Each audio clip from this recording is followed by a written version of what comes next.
afternoon, everybody, and thank you for joining us for this session of Women in Construction.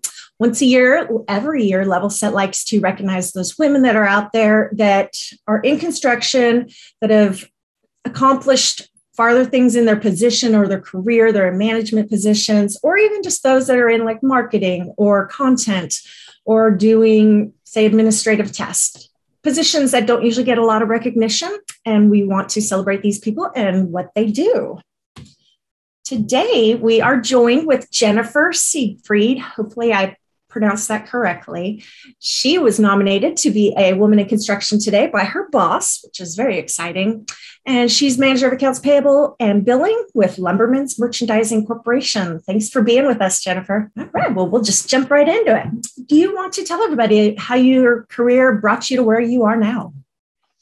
I've been with LMC for 23 years. I started in the accounts receivable department as an AR representative back in 1999. I moved forward as a co-supervisor when they had some changes within the department. I was completely involved in the transition in that department, and we moved to one supervisor in the area, and we broke up all three accounting teams, and I was transitioned into the claims and corrections and credit department for about 5 years. And after that, I took on the accounts payable department, which added an additional 3 people to my already team of 5. So we were at a team of 8. And in 2017, I was promoted to manager of accounts payable and billing, which was a team of 13. And that is my current position today. So did you study accounting in school, or how did you learn kind of what brought you the skills to get the job where you are? So actually, when I came to LMC in 1999, I had just a little bit of college under my belt. I had taken a break, started a family. I returned to school in 2014, got my bachelor's in business administration, and LMC is a unique company. So our accounting software and accounting criteria at times is very unique.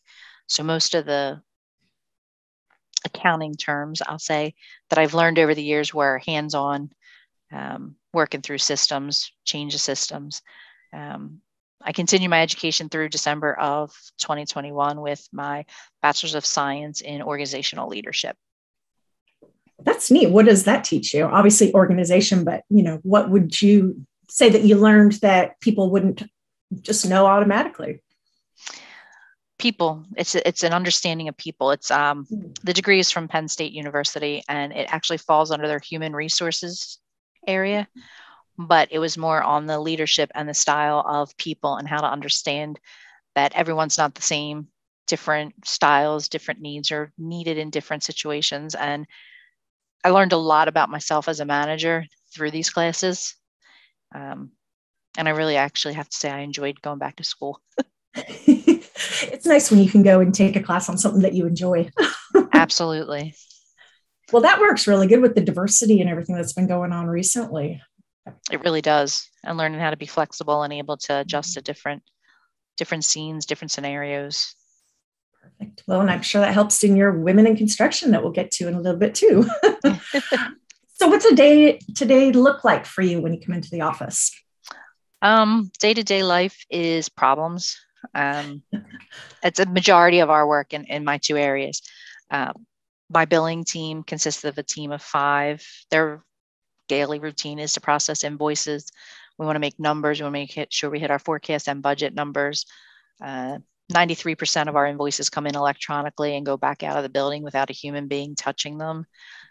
Average invoice count for the 5 team members I have on the billing side are between 19 and 21,000 invoices a month between the 5 of them.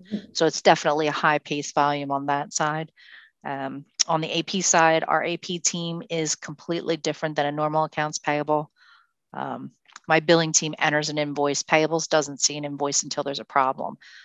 Invoice is late, discount is lost, there's a claim filed, checks lost in the mail maybe. So it's a lot of problem resolution throughout the day and situations that have to be handled, putting out fires. That definitely will keep you busy. Oh, it does. It's never boring here. What skills have you found that have been essential? I mean, you've been there for 23 years, so you probably learned them on the job, but what would you say are the essential ones for the position that you're in now? Communication. Communications is really important, whether it's somebody within my own team or in a different division, purchasing, sales. Communication is key. If you don't understand what the other person's asking or trying to resolve, it's just going to make it more difficult and complicated. Being able to listen to others, if you're not listening, you're not going to see what the problem is. It's going to just implode on you. The ability to have strong problem-solving skills and be able to be flexible and work with others under pressure. If you can have those, you can work through just about any problem that's in front of you. I think those are definitely key positions or key skills for a lot of positions that unfortunately do not come standard. I mean, people do have to learn those. It's funny that you have to learn to listen. I always thought I was a good listener until I went back to school and I'm like, well, maybe I'm really not. And it's just a matter of stopping what you're doing. I think when I took a class on that, I don't remember what it was called, but it's funny how you think you're listening, but you're actually coming up with the answer while they're talking. So you're not really listening. Exactly.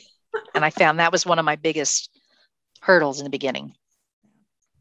Understandable. What is the main challenge? I mean, obviously you said you deal with a lot of problems. Is there anything that's maybe not as standard as day to day that's like a bigger issue that comes up? Right now it has to be personnel. We're seeing it as much as everybody else is, staff shortages. Right now I'm looking for an opening that's been open since August. I've seen 3 resumes. Wow. Had somebody I thought accepted the position and then changed their mind on Monday. But the personnel issues just don't stop there. You have situations with FMLA or short-term disability, COVID, people that are afraid to come back to the office. So I think being able to handle personnel issues is a big challenge right now in just about any position, let alone just mine. Do you have any of your staff members that are still remote, or are you guys back in the office? We are back in the office 4 days a week and remote 1, but I do have 1 staff member that's permanently remote. Permanent, nice. Labor and personnel are definitely issues right now for everybody. I've 23 years. I've never had a problem hiring somebody. August is a long time. Mm-hmm.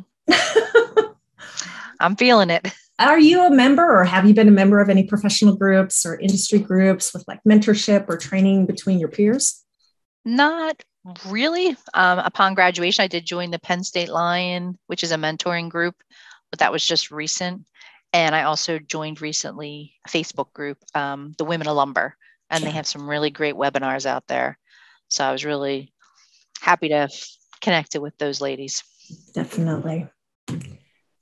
So how do you think over the next few years, I mean, we know the industry has been changing a lot. What do you see any trends coming up or any changes that are going to be coming up? And how would you respond to those changes?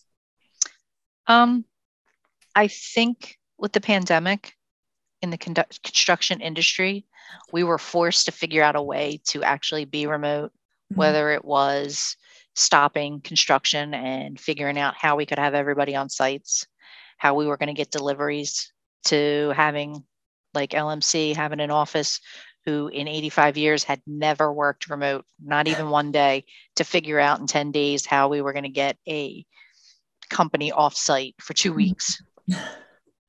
And like I said, we're back in the office, and I think we need it for collaboration and be able to work as teams.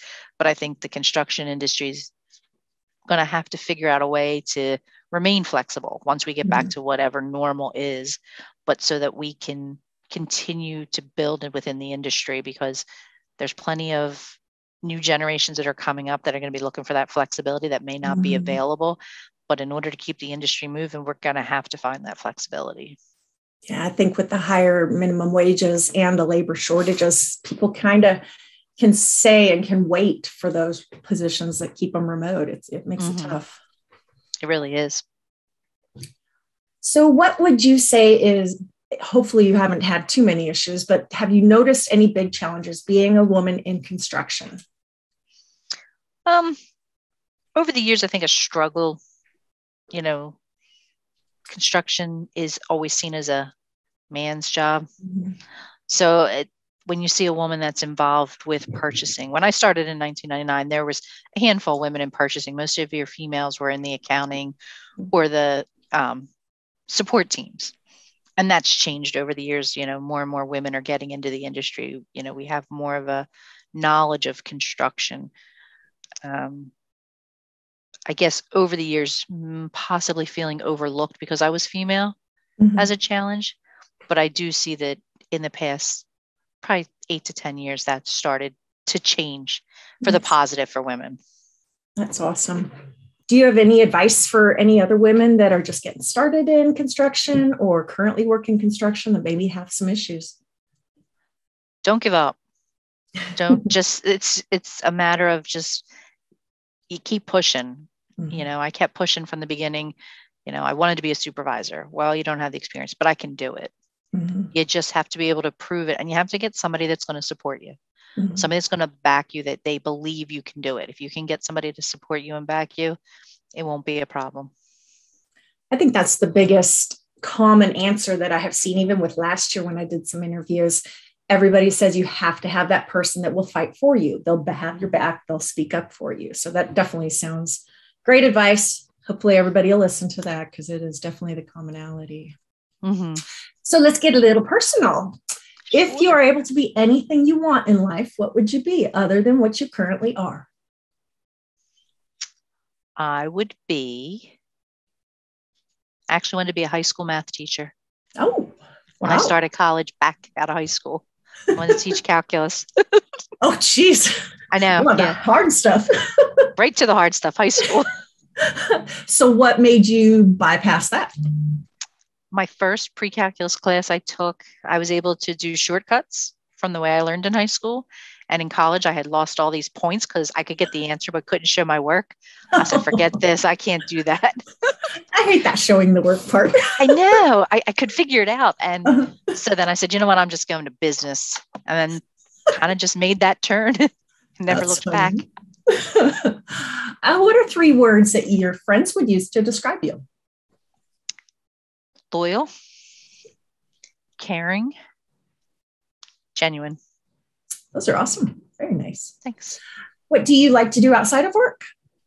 I have 2 teenage children. My daughter plays softball. So she varies from 2 to 3 teams. So I love to watch softball games. And I am an avid golfer. Golf. Oh, well, we'll have to invite you to one of our golf things. We're doing Top Golf this year in different cities, but I don't think we have one close to you yet. So we'll have to keep an eye out for that. Okay. Sounds good. So what's next? I mean, you've been there for 23 years. You're the boss in payables and billing. What's next in your career? I'm hoping at some point to move up to director, possibly controller at some point. I'm going to work closely over the next couple of years with, actually my boss is retiring and he's being replaced. So I'm going to work with the new controller coming in and the senior vice president on working a little harder on possibly my financial accounting side. I took the accounting side, but I like numbers, but I'm more of a people person. So I got to strengthen my financial side a little bit more. I don't know, or maybe even turn to the HR side. We have a great HR team here. So maybe I'll take that walk at some point. I'm just not sure yet. It's funny that you talk about the financial side, but you're a people person. Those two don't usually go together. Usually if somebody's into the numbers, they're not people person, And that's what's funny. If there's an accounting question, there's 200 people in this building. If there's an accounting question, it doesn't matter what it's about. They come to my desk first. And it's like, okay, here's what the problem is. Where do you think we need to go? Or is this your group or is it so-and-so's group? And it's kind of like people just gravitate to me to ask where they need to go. But I love what I do. It's weird. That obviously comes across. Yeah. Well, I really appreciate you taking this time. It was awesome to meet you. Lori, I appreciate the recognition and thank you very much for all you do. Absolutely. Thank you.